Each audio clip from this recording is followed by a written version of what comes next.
Hi, thanks for your time today. I'm Janet Huppel and I'm the policy analyst for XYZ University.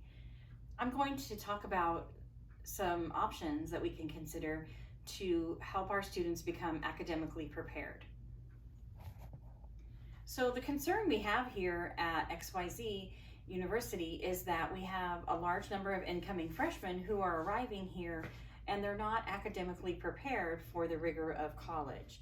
So what we are trying to solve is how can we assist our students who are not academically prepared. So if we want to look at the evidence, we can see that we have approximately 40% of students arriving as freshmen who are not college ready. Unfortunately, during the pandemic, that number has risen even higher. So it's definitely a concern that we need to address. We also are concerned about the fact that taking remedial courses will impact financial aid for many students and will also increase time to completion, because taking those remedial classes will delay the student taking the on-level classes. So for example, they take a remedial English, then they have to take that first and pass it before they can take the on-level. So it does delay that those courses by a semester or even longer. So, and then as far as financial aid, the student might run out of financial aid before they finish if they've had to take several remedial courses.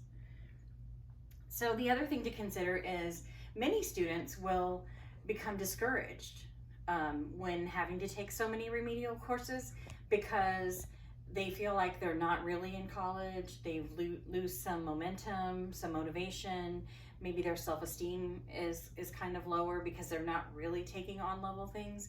And what can end up happening is they end up having to work more and maybe they don't finish, and now they have debt, but they don't have a good job from their college degree to help them pay for it.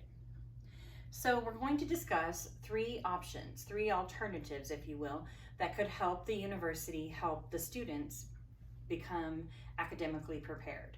So the first option is co-requisite academic courses. And the second option is individualized targeted academic advising and coaching. And we also have expanding our sources and data for placement in remedial courses as an option. So the first model is co-requisite academic courses. And in that model, it's the meaning of that word, co-requisite, means that it happens together. It's a required course with two components. So what the two components are a regular class component, an on-level course, and a lab component. So the on-level course is the actual course, like algebra or English. And the lab portion is the prerequisite piece, the piece that the student didn't have. And so that is taught on the alternate days. So the course would be Monday, Wednesday, Friday, and the lab would be Tuesday, Thursday. So the student gets 5 days a week of the course altogether, and they also get some just-in-time learning because they're getting the prerequisite skills taught that are connected with the on-level skills. So just like the graphic shows, we're building at the top, we're building new skills, but we're also filling in the foundation that the student doesn't have. So when we look at the co-requisite academic courses, we can also see how they fare compared to the criteria. So we're going to look at the same criteria for each alternative. So the criteria is minimize negative effects, minimize cost to the university, and maximize student satisfaction. So when you're looking at the co-requisite academic courses and thinking about minimizing negative effects, one thing to look at is that we have 79% of the current freshman class that needs to take remedial math. But if we use our co-requisite model, those 79%, that 267 students, can enroll in an on-level co-requisite course at revenue of $3,390,000 annually for the university. And then looking at minimizing the cost for the university, we would be able to eliminate 5 FTEs of faculty who only teach remedial courses if we had co-requisite courses, because they would be taught by the professor that's teaching the on-level course.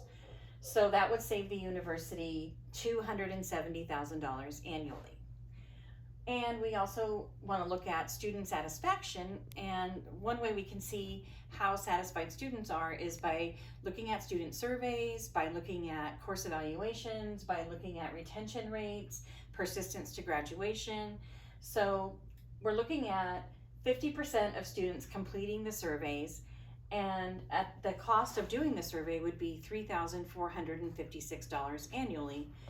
So the total value of this model would be a revenue of $3,656,544 annually. So moving on, we have targeted individualized advising and coaching.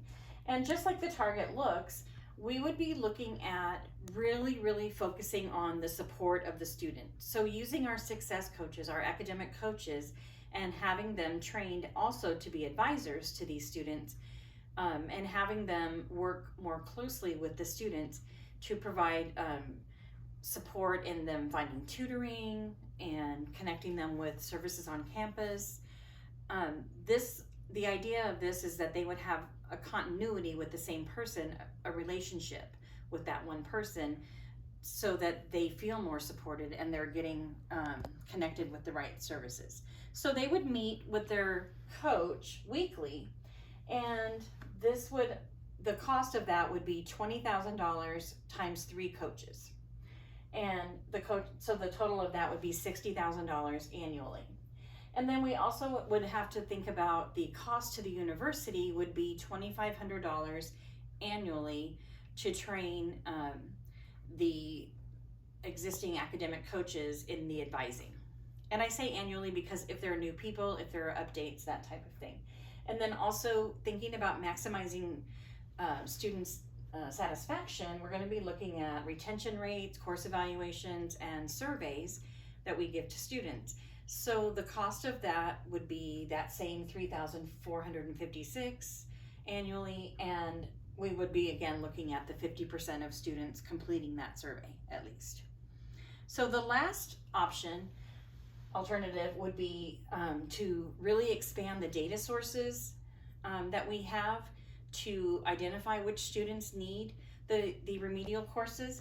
And so one thing to consider is we can't just go on one piece of data. We can't just say, oh, the ACT score was this, the SAT score was that, because we have to remember that the ACT or SAT can be culturally biased, and we also have to remember that some of our more affluent students would have had the opportunity to take the Princeton Review or another prep course that could increase their score, and maybe they're over someone else who couldn't afford to do that same thing. Also, we have to think about students whose first language is not English, or an international student. So looking at multiple sources of data, including transcripts, including dual credit, TSIA, which all students in Texas are going to take in high school, those will already be there. And then we can also give the ALEX test, which is a placement test that we can give here on campus. So the cost for that would be $12,500 annually. And then we have here, that would be on the minimize negative effects. And then the cost for the university, we can look at how many sections of remedial English and how many of math. We would need 2 sections of English and 6 sections of math. And that cost would be $162,000 annually. And then looking at maximizing student satisfaction, we would be looking at surveys, and also the students that are enrolled in a STEM pathway, like students who have struggled that are enrolled in a STEM pathway, and then also retention rate. So again, we're looking at 50% of students completing the survey and a cost of $3,456 annually. So the total value for this model would be a cost of $177,956 annually. So when we're talking about that, we have to think about, there are good features for all the models, right? There are good benefits from each of the models, and they're all supportive. But in this time of financial crisis, we have to think about which one of these meets the criteria and also provides the most cost-effective way to support students. So we want the thing that provides the most bang for the buck. So let's look at the data that we have. The data that we have shows the cost and revenue associated with the models. So you'll see that the only model that provides a revenue would be the co-requisite academic courses. The targeted individualized advising and coaching and the expanding sources of data both cost money, even if minimal, they both cost. So the model that is the most cost effective and that also meets the most criteria would be the co-requisite academic courses. So this is the one that we're recommending that the university implement.